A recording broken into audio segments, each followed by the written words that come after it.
अवहेला करि आसीछि एवं खाली अवहेला नुह परिहास मध्य करिछि। से दृष्टिकोणरू कांग्रेस दल तरफरू कांग्रेस नेता मान तरफरू बारंबार बारंबार एवं निजे पंडित नेहरूंकर द्वारा मध्य तांकु अपमानित करा जाइछि एवं सेथिपाई मु निश्चित भावरे दाबी रखुछि जे कांग्रेस दल सर्वप्रथमे जो बाबा साहेब भीमराव आंबेडकर को जेभली भाव में अतीतरू बहुत अपमानित करिसंती से निजे कांग्रेस दल सर्वप्रथमे क्षमा मागिबा उचित एवं से क्षमा मध्य मागु। विशेष करके जेते बेले आपंकर भारत स्वाधीनता लाभ करला परे पंडित नेहरू जवाहरलाल नेहरू जेते बेले भारत वर्षर प्रथम प्रधानमंत्री हेले सेते बेले जो राष्ट्रीय सरकार हला से समय विभिन्न राजनीतिक दलरू एवं जो माने ये देशर नेतृत्व नौथिले जो माने ज्ञानी सरकार चलैबार जो मानकर दक्षता एवं जो मानकर ज्ञान थला ताकू नै कि सरकार करिवार ए कथा को नीति निष्पत्ति हेइथिला एवं सबुठारू ज्ञानी एवं अधिक ज्ञान अर्जन करिथिबा तथा शिल्प एवं विशेष करके अर्थनैतिक दृष्टिकोणरू स्वतंत्र भाव ज्ञान प्राप्त होइथिबा डॉक्टर बाबा साहेब आंबेडकर को से विभाग रे मंत्री न करी तांकू आईन विभाग दायित्व मध्य कांग्रेस सरकार समय पंडित जवाहरलाल नेहरू ही देइथिले एवं ता सहित मध्य एथिरे संरक्षण व्यवस्था कथा जितेबाला आसला सेतेबेले मध्य मुसलमान को संरक्षण देवा कथा को बेसी प्राधान्य दिया जाइथिला किंतु आदिवासी एवं हरिजन क्षेत्र में सेथिरे स्वतंत्रता दिया जाई नथिला एनु वास्तविक एथिरे जो पातर अंतर कांग्रेस करुथिला एवं ताकू जेतेबेले ये कथा को दृष्टि आकर्षण करले भीमराव आंबेडकर जी तांकू से बहुत अपमानित करथिले। पंडित नेहरू जेतेबेले डॉक्टर बीसी राय को एक चिठी रे से उल्लेख करथिले सेथिरे जो प्रतिवाद करथिले डॉक्टर भीमराव आंबेडकर विभिन्न कथा को लेकर जेतेबेले पातर अंतर करा जाइथिला एवं से कथा को गुरुत्व देले नाही पंडित जवाहरलाल नेहरू सेतेबेले से तांको पदवी इस्तीफा देइथिले एवं इस्तीफा देला परे पंडित नेहरू डॉक्टर बीसी राय को एक चिठी लिखिथिले एवं से चिठी रे स्पष्ट भाव रे थिला जे भीमराव आंबेडकर जो इस्तीफा दउछंती सेथिरे कांग्रेस दल उपरे कौन सी प्रकार प्रभाव पड़िबो नाही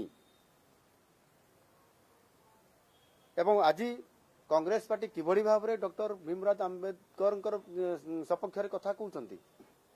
ताकू से अपमान करछंती एवं से जेतेबेले तांको कथा को रखिले नाही ये जो बारंबार घटना घटिला यानी संपूर्ण भाव रे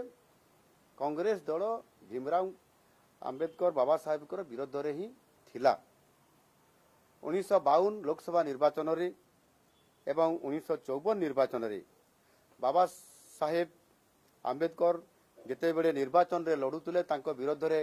कांग्रेस लड़ुतला तांको विरोध रे कैंडिडेट भी देइतला एवं सेथिरे निजे मध्य तांको हरैया पई निजे पंडित जवाहरलाल नेहरू तांको विरोध रे प्रचार भी करुतले बाबा साहेब आंबेडकर को परास्त करिया पई। अपरपेक्ष जदि आम देखा ताले भारतीय जनता पार्टी रो जेतेबेले आम सर्वोच्च नेतृवृंद बाबा साहेब को जन्मस्थान मध्य प्रदेश रो जेतेबेले तांकर मध्य प्रदेश से जेतेबेले तांकर स्मारकी सेठी प्रतिष्ठा करागला प्रधानमंत्री स्वर्गत अटल बिहारी वाजपेयी ताकू उद्घाटन करथिले एवं दिल्ली रे मध्य जेतेबेले आंबेडकर केंद्र एक प्रतिष्ठा करागला सेतेबेले मध्य आजिर यशस्वी प्रधानमंत्री नरेंद्र मोदी जी ताकू सेथिरे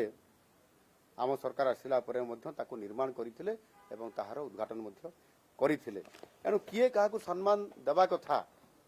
यज्ञ पूजार अधिकारी जी ताकू सम्मान देबा भारतीय जनता पार्टी केबे पछाई नाही ये बाबारे निरंतर भावरे करुथले। एणु इथिरे संपूर्ण भावरे पंडित नेहरू एवं कांग्रेस दल समस्ते बाबा साहेब आंबेडकर को असदाचरण एवं अपमानित करथिले। एणु ये नहीं कांग्रेस संपूर्ण भाव में निस्वार्थ भाव में देशवासी आगे क्षमा प्रार्थना करने उचित। मु आ गोटे कथा कहवाई चाहूँगी जे अनेक समय विभिन्न साधारण लोकों को भी कांग्रेस सरकार सेमानंकु भारत रत्न पद्म विभूषण एवं पद्मश्री भली उपाधि तांको प्रदान करुथिले, किंतु निर्वाचन रे बाबा साहेब आंबेडकर को परास्त करिथिबा नारायण साड़ोबा काजरोलकर को 1970 मसीह पद्म विभूषण दे ताकू सम्मानित करथिले।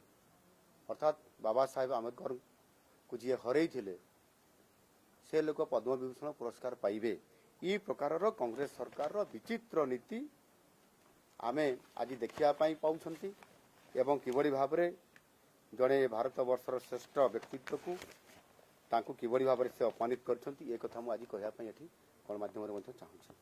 एणु आज निश्चित भाव में एक कथा मु कहया पाई चाहिबी जे विगत जो घटना घटिला ताकू एक राजनैतिक